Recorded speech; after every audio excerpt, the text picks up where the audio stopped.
Airlines में flight take off करने से पहले ये कहा जाता है कि आपातकालीन स्थिति में हवा की कमी के वक्त ऑक्सीजन मास्क सबसे पहले खुद लगाएं, फिर किसी और की मदद का सोचें। सीधा मतलब यह है कि पहले खुद की देख, उसके बाद ही दूसरों की ओर नजर फेंक। अच्छाई दरियादिली संसार के सबसे अच्छे गुणों में से एक है, मगर यही अच्छाई हद से ज्यादा बढ़ जाए तो खतरनाक हो सकती है। अगर तू बस देता रहे, देता ही रहे, क्योंकि तेरा ये मानना है कि अच्छाई का मतलब कुर्बानी है, दूसरों को खुश रखने के लिए दी गई अपनी खुशियों की कुर्बानी। लेकिन ऐसा करते करते धीरे धीरे एक दिन तुझे यह एहसास होगा कि इस रास्ते पे चलते चलते तू अंदर से खाली होता जा रहा है, अपना वजूद खोता जा रहा है, लोगों से अनदेखा होता जा रहा है। क्यों? क्योंकि तूने अपना इतना कुछ दे दिया है कि अब तेरे पास खुद के लिए ज्यादा कुछ बचा ही नहीं है।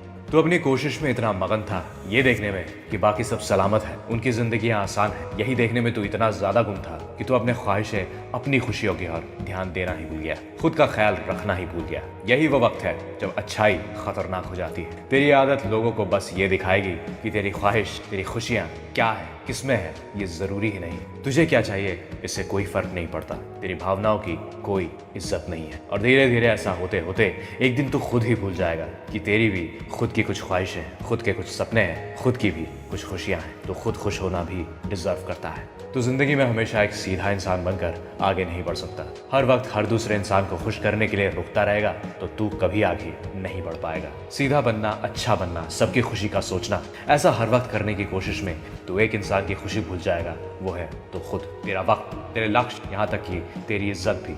अच्छा बनने की कोशिश में तू ये सब गवा देगा। यही वक्त है जब तुझे अच्छा बनना, सीधा बनना छोड़ना होगा, टेढ़ा बनना सीखना होगा, दुनिया की सच्चाई को पहचानना सीखना होगा। लोग तेरे साथ वैसा ही बर्ताव करेंगे जैसा तू उन्हें करने देगा। अगर तू उनमें से है जो बार बार ऐसी चीजों को हाँ बोलता है जो तुझे करनी नहीं है मगर लोग चाहते हैं, तो लोग तुझे हल्के में लेना शुरू कर देंगे, तेरी वैल्यू कम करना शुरू कर देंगे। यह उनकी गलती नहीं है, ये बस इंसान की फितरत है। दुकान में जब भी भीड़ हो और एक सीधा साधा ग्राहक आके कुछ मांग ले तो दुकानदार उसे इग्नोर कर देता है और उनकी ओर देखता है जो ज्यादा हल्ला मचा रहे हो। एक माँ भी अपने बच्चे को तभी दूध पिलाती है जब बच्चा रो रहा हो। जब बच्चा शांत हो तो माँ को उसकी जरूरत का पता नहीं चलता। तुझे अपनी ख्वाहिशों के लिए, अपनी खुशियों के लिए खड़ा होना सीखना होगा। लोगों को ये साफ दिखता है कि तू उनमें से है जो आसानी से झुक जाता है, आसानी से कॉम्प्रोमाइज कर लेता है, और वो इसी बात का फायदा उठाते हैं। तुझे इस एटीट्यूड को बदलना होगा, अपने आप के लिए खड़ा होना होगा। तुझे लोगों को यह दिखाना होगा कि तुझे ग्रांटेड लेना सही नहीं है। तुझे धीरे धीरे अपने लिए सीमाएं बनानी होगी, दूसरों के लिए रेखाएं खींचनी होंगी, ताकि कोई भी कभी भी मुंह उठाकर तेरे स्पेस में घुसता न चला आए। और जब तू ऐसा करेगा तब गलती से भी ये मत सोचना कि लोग इससे तुझसे खुश रहेंगे। यहाँ तक कि कुछ लोग मानेंगे ही नहीं, जबरदस्ती घुसाएंगे, क्योंकि उन्हें तेरा फायदा उठाने की आदत हो चुकी है। उन्हें यह यकीन ही नहीं होगा कि तू भी कभी अपनी जिद के लिए, अपनी सोच के लिए खड़ा हो सकता है। तू भी कभी उन्हें ना बोल सकता है। खुद के लिए खड़ा होने से कोई खुदगर्ज या गलत नहीं होता। खुद के लिए खड़ा होने का मतलब है तुझे अपने खुद के वक्त और एनर्जी की रिस्पेक्ट है। अरे अपने लिए तो खुद नहीं खड़ा होगा तो कौन होगा? जो लोग तुझसे प्यार करते हैं वो तुझे प्रोटेक्ट तो करना चाहते हैं, मगर वो तेरी लड़ाइयाँ तेरे लिए नहीं लड़ सकते। तेरी लड़ाइयाँ तुझे खुद ही लड़नी होंगी। अपने लिए खड़ा तुझे खुद ही होना होगा। आईने में खुद को देखकर बोलना होगा कि तेरी भी एक सेल्फ रिस्पेक्ट है और तू भी खुशियां डिजर्व करता है, इज्जत डिजर्व करता है। ये दुनिया सिर्फ उन्हीं की इज्जत करती है जो खुद की इज्जत करते हैं, जिनमें ना बोलने का, सवाल उठाने का दम होता है। जो हर बात पे बस हाँ जी, यस सर बोलते हैं, उनकी कोई इज्जत नहीं करता। जो खुद अपना दिमाग नहीं लगाते हैं, उनकी कोई इज्जत नहीं करता। खुद के लिए खड़ा होने का एक और बहुत बड़ा फायदा है कि तुझे ये भी मालूम पड़ेगा कि वाकई में तेरे अपने कौन है जो तुझे समझते हैं, तेरी एक्चुअल में रिस्पेक्ट करते हैं, और वो कौन है जो तेरी रिस्पेक्ट नहीं करते हैं। तेरे एक बार मना करने पे, तेरी एक बार सीमा खींचने पे तुझसे मुंह मोड़ लेते हैं।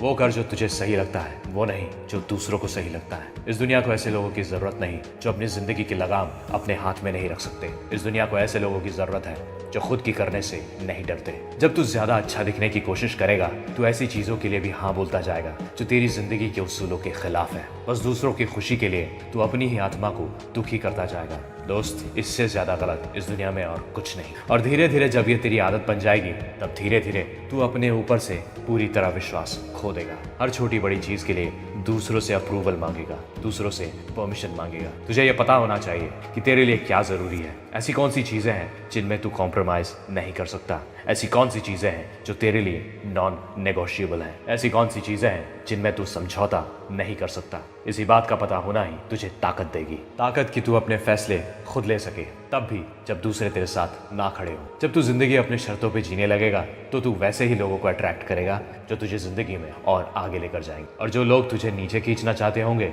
वो अपने आप ही तुझसे दूर हो जाएंगे। हो सकता है कि इन सब में तेरे दोस्त छूट जाए, तेरे कुछ रिश्ते टूट जाएं, मगर ऐसे लोग जो तेरे बिलीफ, तेरे प्रायोरिटीज, तेरे टाइम की रिस्पेक्ट नहीं करते, ऐसे लोगों के साथ रहने से तो अकेला रहना अच्छा। बहुत लोग इस दुनिया में ऐसे भी होते हैं जिन्हें दूसरों को खुश करके ही खुशी मिलती है। शायद तू उन्हीं में से एक है। जो वो लोग तुझे थैंक्स बोलते हैं तो तुझे लगता है कि तेरी वैल्यू बढ़ गई है। तू ग्रैटिट्यूड और रिस्पेक्ट को बराबर समझता है, धन्यवाद करने और इज्जत देने को एक ही चीज समझता है। नहीं दोस्त, दोनों में बहुत बड़ा फर्क है। तुझे ये लगता है कि अगर कोई तुझे शुक्रिया बोलता है, तुझसे खुश होता है, तो उसकी नज़र में तेरी रिस्पेक्ट ज़्यादा बढ़ गई है। मगर तू ये भूल जाता है कि ग्रैटिट्यूड करने का दिखावा करना भी कोई मुश्किल काम नहीं होता। थैंक्स बोलने का, खुश होने का दिखावा करना कोई मुश्किल काम नहीं होता। वो जो तुझे थैंक्स कह रहा है वो वाकई में तेरी अब इज्जत करने लगा है या बस अपना काम निकालने के लिए ऊपरी दिखावा कर रहा है, तुझे नहीं पता। सीधे लोगों को मैनिपुलेट करना, बातों में उलझाना और अपना काम निकालवाना बहुत आसान होता है। ये दुनिया खुद गर्ज थी, खुद गर्ज है और खुद गर्ज ही रहेगी। अपना एटीट्यूड ऐसा रख कि तुझे देखते ही लोगों को लगे कि बॉस इसके साथ नहीं खेल सकते, इसका फायदा नहीं उठा सकते। चल अब मैं जो कहूँ मेरे साथ दोहरा। मैं हर बात के लिए हाँ नहीं बोलने वाला। दुनिया को मुझसे ना सुनने की आदत डालनी होगी। दूसरों की फीलिंग्स के लिए मैं जिम्मेदार नहीं, चाहे कोई कुछ भी कहे। वो अपनी फीलिंग्स की खुद देख सकते हैं। मैं किसी के लिए भी कुछ भी हद से आगे बढ़कर करने को बाध्य नहीं। मेरी खुद की भी सोच है, मेरे अपनी भी एक राय है। मैं हर किसी की बात पे राजी नहीं हो सकता। मेरी असली वैल्यू मेरे अंदर से आती है, दुनिया क्या सोचती है इससे नहीं। दूसरों को खुश करना मेरा काम नहीं, मैं सिर्फ अपनी खुशी के लिए जिम्मेदार हूँ। मैं दूसरों से पहले अपने बारे में सोचता हूँ। अगर तुम मुझे इसके लिए खुदगर्ज समझोगे तो खुदगर्ज सही, मुझे फर्क नहीं पड़ता। दूसरों की खुशी के लिए मैं अपने आप को नहीं बदलूंगा। मैं ऐसा ही हूँ और ऐसा ही रहूंगा। दूसरों के लिए बहुत भाग लिए, बहुत बहाया पसीना है। अब पूरी दुनिया भाड़ में जाए, मुझे बस अपनी खुशियों के लिए जीना है।